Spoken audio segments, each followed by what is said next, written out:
वट सावित्री व्रत कथा।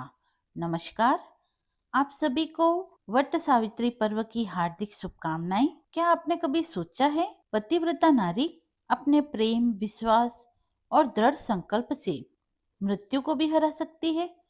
क्या सच में एक पत्नी अपने पति के प्राण वापस ला सकती है? आज की इस पावन वट सावित्री व्रत कथा से हम यह जानेंगे कि माता सावित्री की अद्भुत भक्ति, अटूट प्रेम और साहस की वह कहानी जिसने स्वयं यमराज को भी झुकने पर मजबूर कर दिया। यह कथा केवल एक व्रत की कहानी नहीं, बल्कि नारी शक्ति, समर्पण और सच्चे प्रेम की अमर गाथा है। तो आइए श्रद्धा और भक्ति के साथ सुनते हैं वट सावित्री व्रत कथा। सावित्री व सत्यवान की कथा सबसे पहले महाभारत के वन पर्व में मिलती है। जब एक बार धर्मराज युधिष्ठिर ने मार्कंडेय ऋषि से कहा कि हे ऋषि, मुझे अपने कष्टों की चिंता नहीं है, किंतु द्रौपदी के कष्टों को देखकर मुझे अत्यंत दुख होता है। जितना कष्ट वह उठा रही है, क्या और किसी अन्य पतिव्रता नारी ने कभी इतने कष्ट उठाए हैं? तब ऋषि कहते हैं, हे धर्मराज, तुम्हारे इस प्रश्न के उत्तर में मैं तुम्हें पतिव्रता सावित्री की कथा सुनाता हूँ। मद्र देश के राजा अश्वपति के कोई संतान नहीं थी। संतान न होने के कारण राजा अश्वपति चिंतित रहने लगे। तब वह अपनी पत्नी के साथ ऋषि मुनियों के पास गए और इसके लिए उपाय पूछा। वे बोले, हे मुनिवर, विवाह के कई वर्षों के पश्चात भी हमें संतान का सुख प्राप्त नहीं हुआ है। कोई तो उपाय होगा ऋषिवर, जिससे हमें संतान की प्राप्ति हो। ऋषि बोले, हे राजन, इसके लिए आपको देवी सावित्री यानी माँ सरस्वती का ध्यान करना होगा और तप करना होगा। राजा बोले, मैं देवी सावित्री आवाहन करते हुए तप अवश्य करूंगा। मुझे आशीर्वाद दीजिए ऋषिवर कि मैं इस परीक्षा में सफल रहूं। ऋषि बोले, अवश्य राजन, मेरा आशीर्वाद तुम्हारे साथ है। और फिर राजा अश्वपति ने कई वर्षों तक माँ सावित्री की पूजा की और एक दिन राजा अश्वपति के द्वारा किए गए कठोर तप से प्रसन्न होकर माता सावित्री प्रकट हुई और बोली, हे राजन, मैं तुम्हारे कठोर तप से प्रसन्न हूँ। मांगो, क्या वर मांगते हो? तब राजा बोले, माँ, मुझे संतान सुख प्रदान करें। तब माता जी कहती है, राजन, मैं तुम्हें वरदान देती हूँ कि तुम्हारे घर एक तेजस्वी और सर्वगुण संपन्न कन्या का जन्म होगा। ऐसा सुनकर राजा अत्यधिक प्रसन्न हुए और बोले, माँ, मैं आपके दर्शन से धन्य हो गया। माता आपकी जय हो। माता सावित्री के दिए आशीर्वाद से राजा अश्वपति के घर एक सुंदर कन्या ने जन्म लिया। माता सावित्री की कृपा से पुत्र की प्राप्ति होने के कारण राजा तथा उनके विप्रगणों ने उस कन्या का नाम सावित्री रखा। राजकुमारी सावित्री जन्म से ही तेजस्वी और सभी गुणों से संपन्न थी। सावित्री जब बड़ी हुई तो राजा अश्वपति को सावित्री के विवाह की चिंता होने लगी। तब रानी ने कहा, मुझे पता है स्वामी, हमारी पुत्री सावित्री के लिए कोई योग्य वर न मिलने की वजह से आप अत्यंत चिंतित हैं, पर कोई न कोई हल जरूर मिल जाएगा। आप निराश मत होइए, हमारी पुत्री बहुत ही होनहार है, समझदार है, उसके लिए कोई उचित वर अवश्य मिल जाएगा। राजा बोला, मैं जानता हूँ महारानी, हमारी सावित्री बहुत ही कुशल है।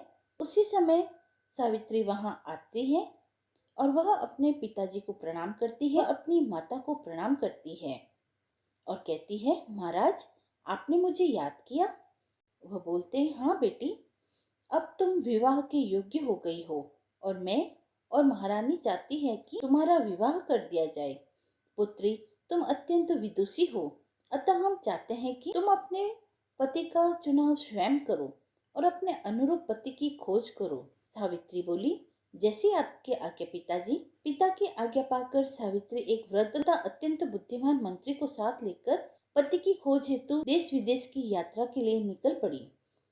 जब वह अपनी यात्रा कर वापस अपने घर लौटी, उस समय सावित्री के पिता देवऋषि नारद के साथ वार्तालाप कर रहे थे। उसने अपने पिताश्री और देवऋषि नारद को प्रणाम किया। देवऋषि नारद ने आयुष्मती भव पुत्री, जीती रहो, आशीर्वाद दिया। फिर राजन बोले, पुत्री, देवऋषि नारद को मैंने बताया है कि तुम अपने लिए उचित वर के चुनाव के लिए गई हुई हो। क्या कोई सुयोग्य वर तुम्हें मिला? पुत्री बोली, पिताश्री, आपकी आज्ञा अनुसार मैं पति का चुनाव करने के लिए अनेक देशों की यात्रा कर वापस लौटी हूँ। साल्व देश के धूमसेन नाम से विख्यात एक बड़े ही धर्मात्मा राजा है, जिनकी आंखों की रोशनी चली गई है। जब वे अंधे हुए उस समय उनके पुत्र की बाल्यावस्था थी। धूमसेन के अंधत्व और उनके पुत्र के बालपन का लाभ उठाकर पड़ोसी राज्य ने उनका राज्य छीन लिया। तब से वे अपनी पत्नी व पुत्र सत्यवान के साथ वन में रहते हैं और कठोर जीवन यापन करते हैं। उनके पुत्र सत्यवान अब युवा हो गए हैं। वे सर्वथा मेरे योग्य है, इसीलिए उन्हीं को मैंने पति के रूप में चुना है। तभी राजा अश्वपति नारद जी से कहते हैं, गुरुवर बताइए इनका वैवाहिक जीवन कैसा रहेगा। नारद जी बोले, पुत्री सावित्री, तुमने पति के रूप में सत्यवान का चुनाव करके बड़ी भूल की है।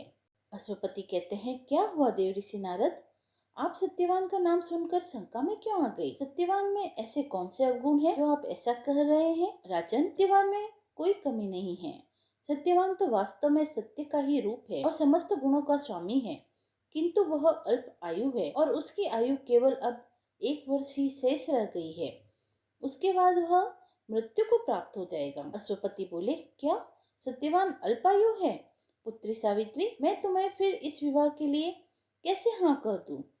देवऋषि नारद के वचनों को सत्य मानकर किसी दूसरे उत्तम गुणों वाले पुरुष को अपने पति के रूप में चुनो। तब सावित्री बोली, तात, भारतीय नारी अपने जीवन काल में केवल एक ही बार पति का वरण करती है और मैंने सत्यवान को पति के रूप में वरण कर लिया है। अब चाहे जो भी हो, मैं सत्यवान से ही विवाह करूंगी। मैं किसी अन्य व्यक्ति को अपने पति के रूप में स्वीकार नहीं कर सकती। नारद जी बोले, राजन, सावित्री की दृढ़ता को देखकर मैं अत्यंत प्रसन्न हूँ। आप सावित्री का विवाह सत्यवान के साथ कर दीजिए। देवऋषि नारद की सलाह के अनुसार राजा अश्वपति ने सावित्री का विवाह सत्यवान के साथ कर दिया। विवाह के पश्चात सावित्री अपने राजसी वस्त्र आभूषणों को त्याग कर अपने पति एवं सास ससुर के साथ वन में रहने लगी। पति तथा सास ससुर की सेवा ही उसका धर्म बन गया। सावित्री जैसी बहू पाकर धूमसेन कहने लगे, सचमुच हम धन्य हो गए। हमारे सत्यवान के लिए सावित्री बहुत ही भाग्यशाली है। किंतु ज्यों-ज्यों समय व्यतीत होता जाता था, सावित्री के मन का भय बढ़ता जाता था। एक दिन सत्यवान वन से लौटकर विश्राम करने लगा। तभी सावित्री वहां आई और बोली, क्या हुआ स्वामी, आप ठीक तो हैं? सत्यवान बोले, तुम तो यूं ही बिना कारण चिंतित होती रहती हो। सावित्री थोड़ा ज्यादा थक गया था, इसलिए विश्राम करने के लिए लेट गया। सावित्री मन ही मन कहने लगी, चिंतित क्यों न हो स्वामी, वो दिन नजदीक आने वाला है। अंततः वह दिन नजदीक आया जिस दिन सत्यवान की मृत्यु निश्चित थी। उस समय में सावित्री ने नारद जी के कथना अनुसार 4 दिन पहले से ही व्रत करना प्रारंभ कर दिया था। जब चौथा दिन आया तो सावित्री ने अपने स्वामी से कहा, स्वामी, आज मैं भी आपके साथ वन में चलूंगी। सत्यवान ने सावित्री को साथ ले जाने से मना कर दिया। कहा, सावित्री, वन का मार्ग अत्यंत दुर्गम है और वहां जाने से तुम्हें बहुत कष्ट होगा। तभी सावित्री बोली, बस आज के लिए चलने दीजिए स्वामी। पर सत्यवान न माना। तभी उसके माता पिता बोले, पुत्र सत्यवान, यदि सावित्री का तुम्हारे साथ जाने का मन है तो उसे अपने साथ ले जाओ। तुम दोनों अपना ध्यान रखना और हम जानते हैं सावित्री बहुत ही निडर है, वह अपना ख्याल रख सकती है। सास ससुर से आज्ञा लेकर सावित्री भी सत्यवान के साथ वन में गई। सत्यवान लकड़ियां काटने वृक्ष पर चढ़ा, परंतु कुछ ही देर में वह वृक्ष से नीचे उतर आया। सावित्री बोली, क्या हुआ स्वामी, आप अचानक से नीचे कैसे उतर आए? वह बोला, सावित्री, अचानक से मुझे चक्कर आने लगे और लकड़ियां काटी ही नहीं जा रही थी। इच्छा हो रही है कि कुछ देर लेट जाऊं। वह बोली, स्वामी, आप मेरी गोद में सर रख कर लेट जाइए, मैं कुछ देर हवा कर देती हूँ। तब युधिष्ठिर ने पूछा, ऋषि मार्कंडे, इसके पश्चात क्या हुआ? क्या सत्यवान के प्राण पखेरु उड़ गए? मैं यह सुनने के लिए बहुत व्याकुल हूँ। ऋषिवर बोले, हे युधिष्ठिर, उसके पश्चात सावित्री ने भैंसे पर चढ़े हुए काले रंग के सुंदर अंगों वाले, हाथ में फांसी की डोरी लिए हुए, सूर्य के समान तेज वाले एक देव पुरुष को देखा। जैसे ही वो देव पुरुष सत्यवान के प्राण खींचने लगा, सावित्री ने अत्यंत व्याकुल होकर आर्त स्वर में पूछा, हे देव, आप कौन हैं और मेरे इन हृदय धन को कहाँ ले जा रहे हैं? तब यमराज बोले, तपस्विनी, तुम पतिव्रता हो, अतः मैं तुम्हें बताता हूँ, मैं यमराज हूँ और आज तुम्हारे पति सत्यवान की आयु समाप्त हो गई है। वह मैं उसे बांध कर ले जाने के लिए आया हूँ। तुम्हारे सतीत्व के तेज के सामने मेरे दूत नहीं आ सके, इसीलिए मुझे स्वयं आना पड़ा। अब मैं तेरे पति के प्राण ले जा रहा हूँ। ऐसा कहकर वह सत्यवान के प्राण ले जाने लगे। तभी सावित्री उनके पीछे पीछे चलने लगी। तब यमराज बोले, अरे तू मेरे पीछे पीछे क्यों आ रही है? सावित्री, तू मेरे पीछे मत आ, क्योंकि तेरे पति की आयु पूर्ण हो चुकी है और वह अब तुझे वापस नहीं मिल सकता। अच्छा होगा तू लौटकर अपने पति के मृत शरीर के अंतिम संस्कार की व्यवस्था कर। अब इस स्थान से आगे तू नहीं जा सकती। तभी सावित्री बोलती है, हे प्रभु, भारतीय नारी होने के नाते पति का अनुगमन ही मेरा धर्म है और मैं इस स्थान से आगे तो क्या, आपके पीछे पीछे आपके लोक तक भी आ सकती हूँ, क्योंकि मेरे पतिव्रत धर्म के बल से मेरी गति कहीं भी रुकने वाली नहीं है। यमराज कहने लगे, सावित्री, मैं तेरे पतिव्रत धर्म से अत्यंत प्रसन्न हूँ, इसीलिए तो सत्यवान के जीवन को छोड़कर मुझसे कोई भी वरदान मांग ले। सावित्री बोली, प्रभु, मेरे सास ससुर नेत्रहीन है, आप कृपा करके उनके नेत्रों की ज्योति पुनः प्रदान कर दें। यमराज बोले, ऐसा ही होगा, लेकिन अब तो वापस लौट जा। तब सावित्री बोली, भगवान, जहाँ मेरे प्राणनाथ होंगे वही मेरा निश्चल आश्रम होगा। इनके सिवा मेरी एक बात और सुनिए। मुझे आज आप जैसे देवता के दर्शन हुए और देव दर्शन तथा समागम कभी निष्फल नहीं जाता। यमराज बोले, देवी, तूने जो कहा है वह मुझे अत्यंत प्रिय लगा, अतः तू फिर से सत्यवान के जीवन को छोड़कर कोई दूसरा वर मांग ले। तब सावित्री बोली, हे देव, मेरे ससुर का खोया राज्य उन्हें वापस मिल जाए। यमराज तथास्तु बोले और कहा, अब तू लौट जा। सावित्री बोली, यमदेव, मैं अपने पति को छोड़कर एक क्षण भी जीवित नहीं रह सकती। आप तो संत हृदय हैं और संतों से सब प्रेम करते हैं। तभी यमराज कहते हैं, तेरे वचनों को सुनकर मैं बहुत प्रसन्न हुआ। सत्यवान के जीवन को छोड़कर तो मुझसे कोई भी एक अंतिम वर मांग ले, किंतु इस वर के पश्चात मुझे वापस जाना होगा।